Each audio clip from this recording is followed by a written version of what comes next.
What if the people trying to break you only succeed the moment you lose control? Most men aren't destroyed by failure. They're worn down by constant pressure, disrespect, provocation, and the quiet tests that come from other people. At work, at home, online, someone pushes, doubts, mocks, or challenges you, waiting for a reaction. And the moment you react, you hand them power. Stoic philosophy was built for this exact battlefield, not to make life softer, but to make you unshakable. The Stoics understood a brutal truth. Calm is not passivity. Calm is in command. It is the ability to stay centered while others spiral, to think clearly while emotions try to hijack you. In this video, you'll learn 8 Stoic rules designed to help you stay calm when people try to break you. These are not motivational quotes. They are mental laws, tested under pressure, that protect your dignity, sharpen your judgment, and keep you standing when others lose themselves. Stay. Rule 1. You don't react, you observe. When someone tries to break you, their first weapon is not words, it's provocation. They interrupt you, they disrespect you, they question your competence, they push your emotional buttons on purpose. And here is the trap most men fall into. They react instantly. Anger rises, ego tightens, the mouth opens before the mind catches up. From a Stoic perspective, that single moment of reaction is where power is lost. The Stoics understood something most people never learn. The first reaction is almost never yours. It is conditioned, it is automatic. It belongs to habit, ego, and impulse, not to reason. Epictetus warned that events themselves do not disturb us. What disturbs us is our judgment about them. And judgment only happens when you pause long enough to see clearly. This is why the Stoic does not rush to respond. He observes first. Observation creates distance. Distance creates clarity. Clarity creates control. Think about it in modern terms. When someone provokes you, they are looking for a reaction because reactions reveal leverage. Anger tells them where you're insecure. Defensiveness tells them where you feel threatened. Over-explaining tells them you're seeking validation. Observation shuts all of that down. When you observe instead of react, you force the other person into an uncomfortable position. They expected emotional movement. They were stillness. They expected resistance. They got silence and attention. This is not a weakness. This is psychological dominance. Picture a heated meeting at work. Someone challenges you publicly, trying to undermine you. The instinct is to defend yourself immediately. But the Stoic does something different. He pauses. He watches tone, posture, intention. He notices patterns instead of insult. In that pause, something powerful happens. The emotional surge passes. The mind regains the steering wheel. Marcus Aurelius wrote that you always have the option of having no opinion. That doesn't mean being passive. It means refusing to let your inner state be hijacked. Observation turns the moment into data, not drama. A calm man who observes is difficult to manipulate. A man who reacts is easy to steer. This is why people who try to break you often escalate when you don't react. They repeat the insult. They increase pressure. They test again. Not because you're weak, but because they're losing influence. Your job is not to win the exchange. Your job is to maintain command of yourself. Here is the Stoic practice for this rule. When provoked, do nothing for 3 seconds. No words, no facial reaction, no justification. In those 3 seconds, ask yourself one question. What am I observing right now? Not, how do I feel? Not, how do I defend myself? Just observation. You'll notice the tone, timing, intention. You'll see whether this is insecurity, control, jealousy, or boredom seeking stimulation. Once you see clearly, you can choose your response or choose not to respond at all. That choice is freedom. The Stoics believed that no one can harm your character without your consent. Reaction is consent. Observation is refusal. Remember this line and use it whenever pressure rises. When you observe, you take the power back. Rule 2. Calm is control, not weakness. One of the biggest lies men are taught is that calm means you're losing. That if you don't raise your voice, push back hard, or show force, you'll be seen as weak, passive, or easy to dominate. Stoicism destroys that lie. Calm is not submission. Calm is self-command. Think about the men who truly intimidate others, not through fear, but presence. They don't rush. They don't overreact. Their voice stays steady under pressure. Their emotions don't leak out for others to exploit. That kind of calm is never accidental. It's training. When someone tries to break you, they are testing one thing above all else. Can they destabilize you? If they can, they gain leverage. If they can't, they lose it. Losing your temper feels powerful for a moment, but it hands control to the situation. The other person now dictates your internal state. Your heart rate rises, your thinking narrows, your words become reactive instead of precise. The Stoics viewed this as a form of self-betrayal. Marcus Aurelius wrote that the best revenge is to not be like your enemy. What he meant was this: when you mirror someone's chaos, you let them shape you. Calm breaks that chain. Calm allows you to think strategically while others are emotional.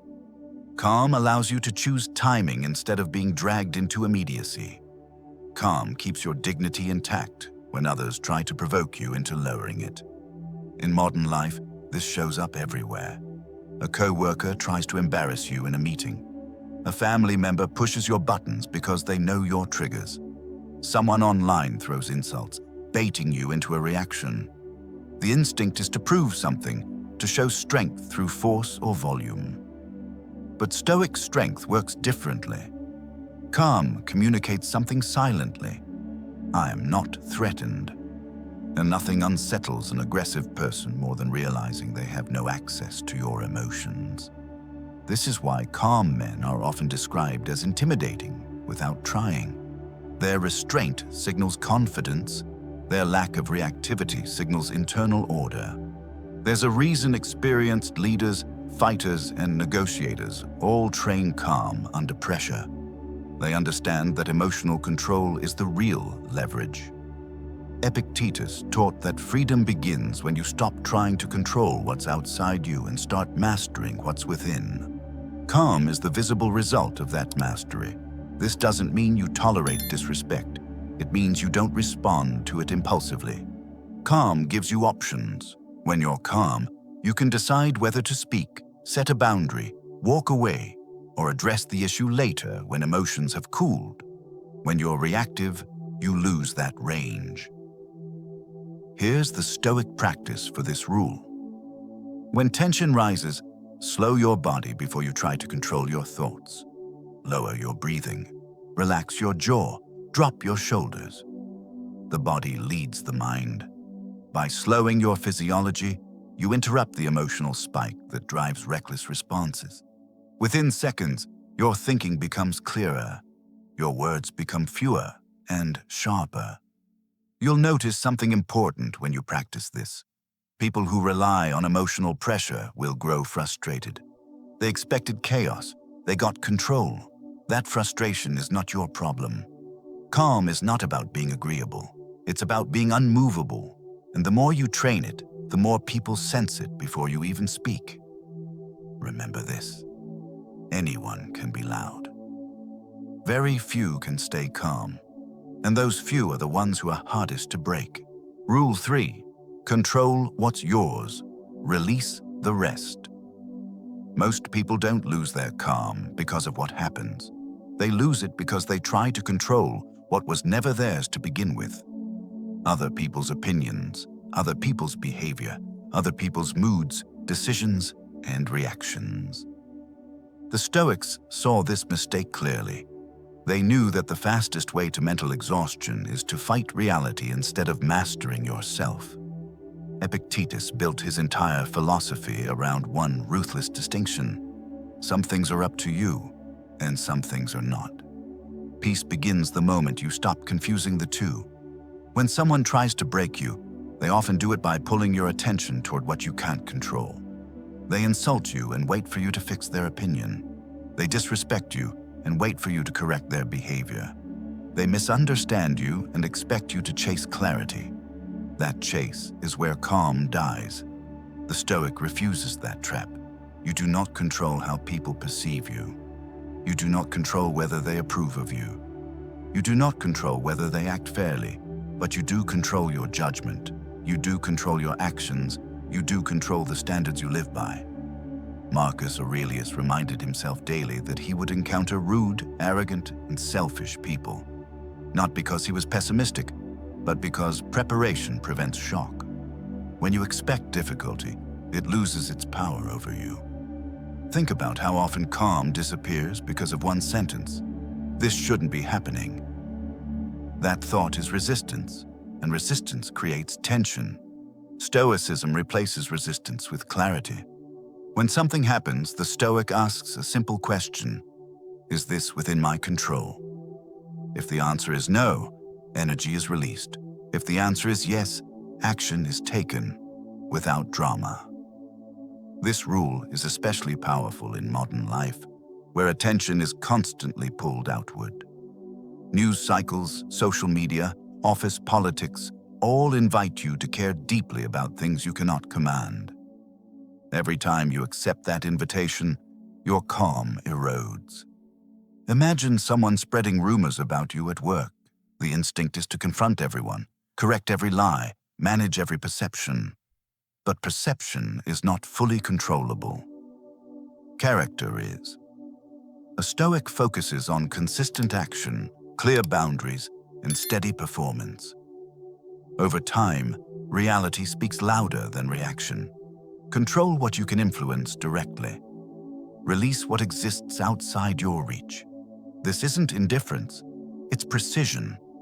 By narrowing your focus, you conserve energy. By conserving energy, you stay composed, and by staying composed, you become difficult to manipulate.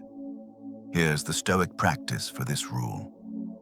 When something upsets you, write it down and draw 2 columns. Label one, mine to control. Label the other, not mine. Place your thoughts honestly. Your tone, yours. Your effort, yours.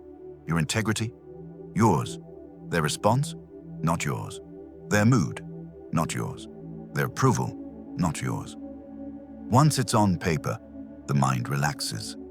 Clarity replaces agitation. The Stoics believed calm is not found by expanding control, but by refining it. The more disciplined your focus becomes, the less power others have over your inner state. Remember this line: you gain peace not by controlling more, but by letting go correctly. Say it often. It's one of the hardest lessons to master, and one of the most freeing. Rule 4.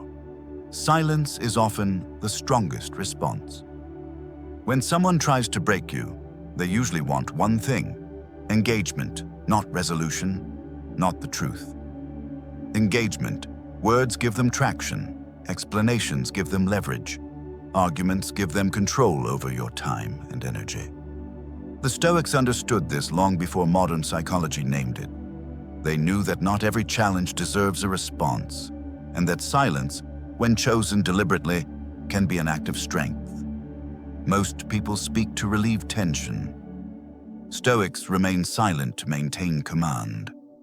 Silence unsettles those who seek dominance through noise. When you don't reply immediately, the other person is forced to sit with their own behavior. They can't feed on your reaction. They can't steer the exchange. This is why silence often escalates attempts at provocation. The pressure increases because the expected reward, your emotional response, never arrives.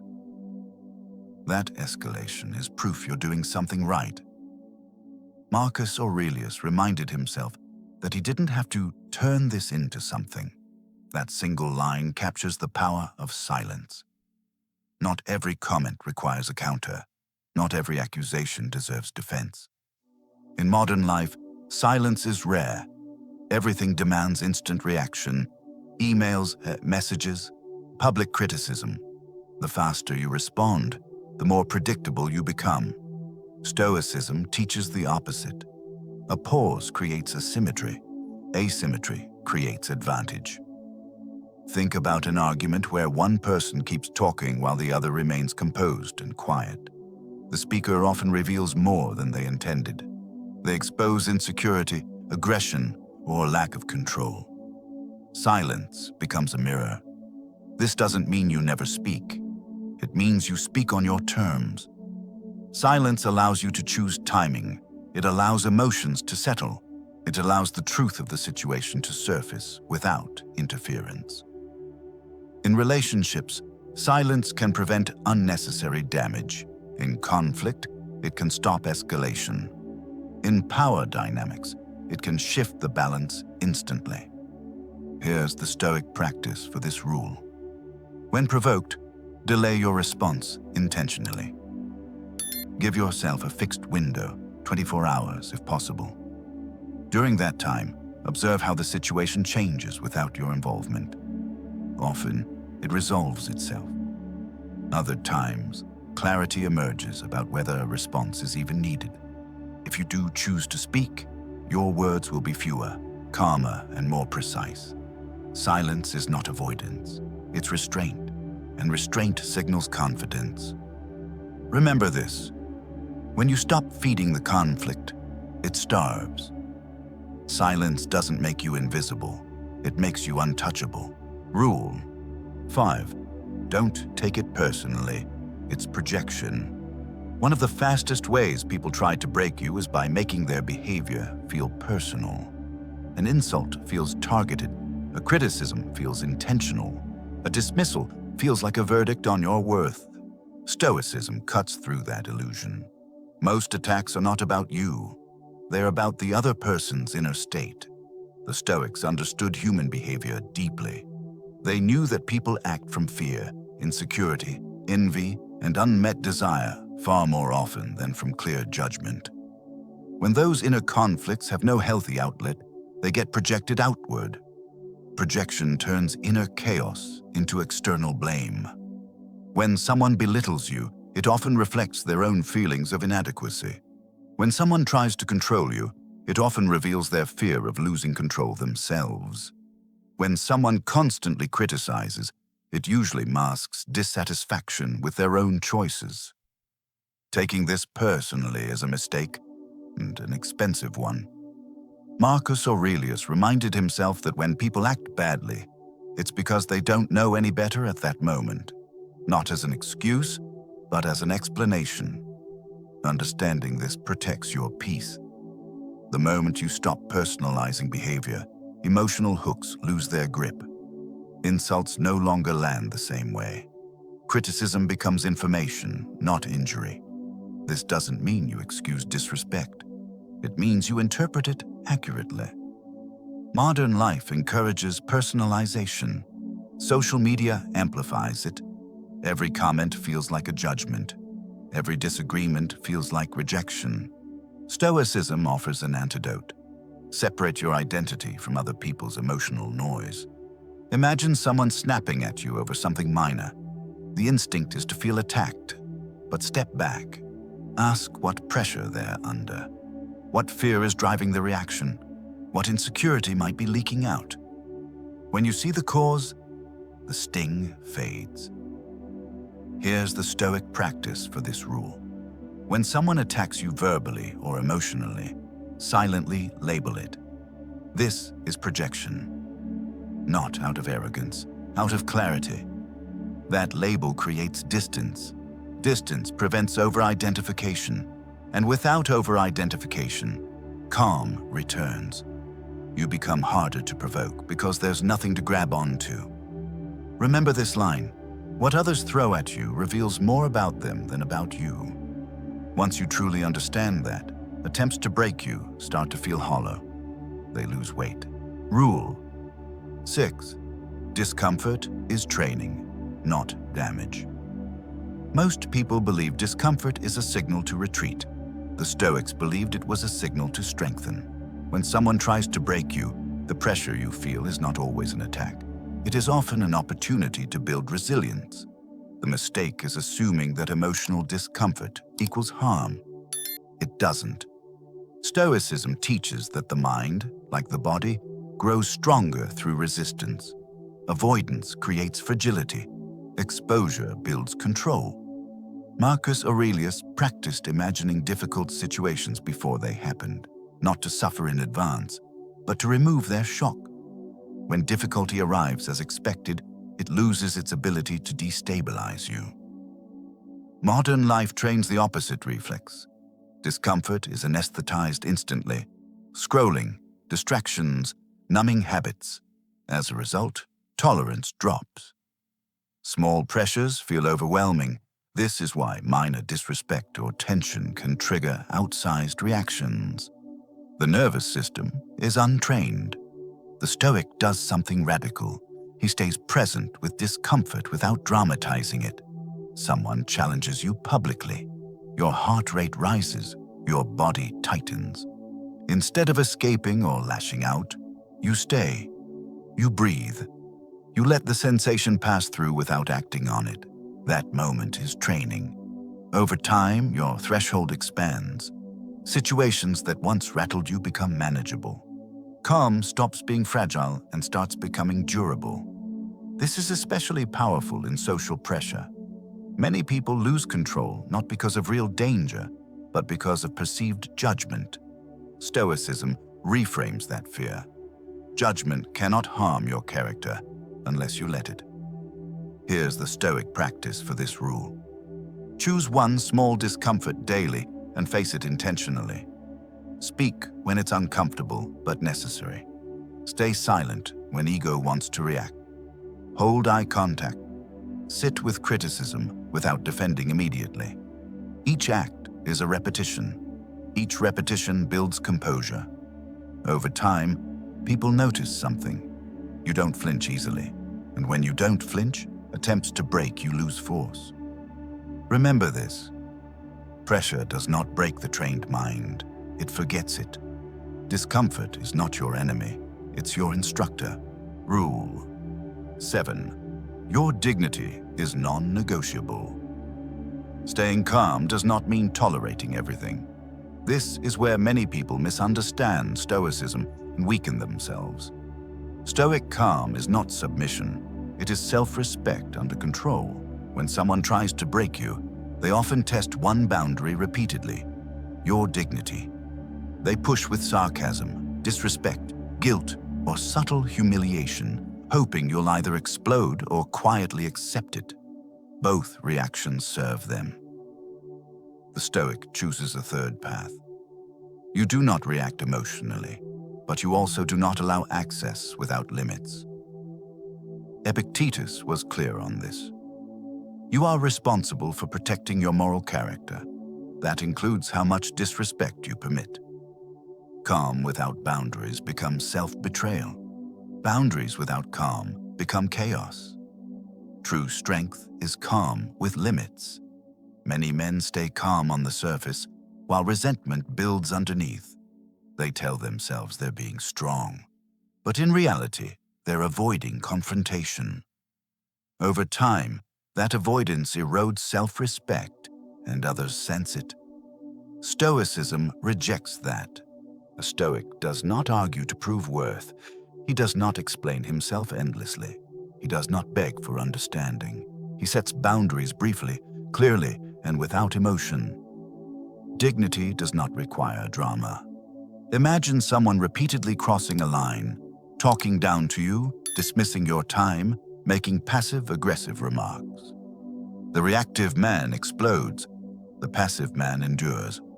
The Stoic responds once, calmly, and then adjusts access. That adjustment is power. Sometimes dignity means saying one short sentence and changing nothing else.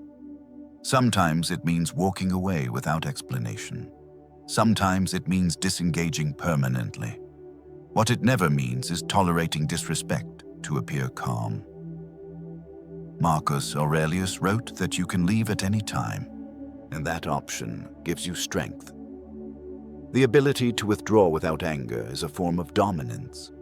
It shows that your peace is not dependent on anyone's approval. Boundaries work because they remove incentives. When people realize they lose access, not provoke emotion, behavior often changes. If it doesn't, distance becomes the solution. Here is the Stoic practice for this rule. Prepare one boundary sentence in advance. Not emotional, not aggressive, not apologetic. Something simple and final. Examples: I won't engage with this tone. That's not acceptable to me. Let's stop here. Say it once, then act consistently. No arguing, no explaining, no defending your boundary. Consistency teaches faster than words. Over time, people learn something about you. They can't bait you, but they also can't disrespect you safely. That combination is rare and powerful. Remember this: calm without dignity is weakness. Dignity without calm is instability. Together, they make you unbreakable. You're not here to be liked by everyone. You're here to respect yourself, and that changes how others treat you. Rule 8. Stay calm because you respect yourself. The deepest reason Stoics remain calm has nothing to do with strategy, image, or winning. They stay calm because they refuse to betray themselves. Calm is not something you perform for others. It is something you maintain out of self-respect. When someone tries to break you, what they are really attempting to do is pull you out of alignment, out of your values, out of your standards, out of your chosen way of being. They want you to be reactive, impulsive, or diminished because that makes you easier to control. Stoicism says no. You do not raise your voice because chaos is beneath you. You do not insult because it lowers your character. You do not chase validation because your worth is not negotiable. This is why Stoic calm feels solid instead of forced. It is not suppression. It is inner agreement. Your actions match your principles, even under pressure. Marcus Aurelius didn't write about calm to appear wise. He wrote to remind himself who he was committed to being when tested. Calm was the result of discipline, not the goal itself. In a world that rewards outrage and emotional display, choosing calm becomes an act of quiet rebellion. It signals that you are governed from within, not by circumstances or other people's behavior. Here is the Stoic practice for this rule. Choose one core value: discipline, restraint, honesty, or dignity. When tension arises, ask, what response honors this value? That single question cuts through emotional noise instantly. It returns you to yourself. Over time, calm stops being something you try to manage. It becomes your default state. People sense it in your presence, your silence, your pace. And those who try to break you discover something unsettling. There is nothing to break, because you are standing on self-respect. Staying calm is not about becoming passive or emotionally numb. It's about refusing to hand your inner state to people who haven't earned that power. As you've seen, these 8 Stoic rules are not abstract ideas. They are tools. Tools to observe instead of react, to hold control through calm, to release what isn't yours, to use silence wisely, to see projection clearly, to train through discomfort, to protect your dignity, and ultimately to act from self-respect. You don't need to master all 8 at once. Choose one rule. Practice it this week in real situations. Notice how quickly pressure loses its grip when you stop feeding it. Calm, when trained, becomes strength. Not something fragile, but something solid. If this perspective resonated with you, take it further. Apply it daily. Let it shape how you move, speak, and decide. Thank you for spending this time with me. If you want to continue building unshakable calm and inner power through Stoic philosophy, stay connected, and I'll see you in the next video.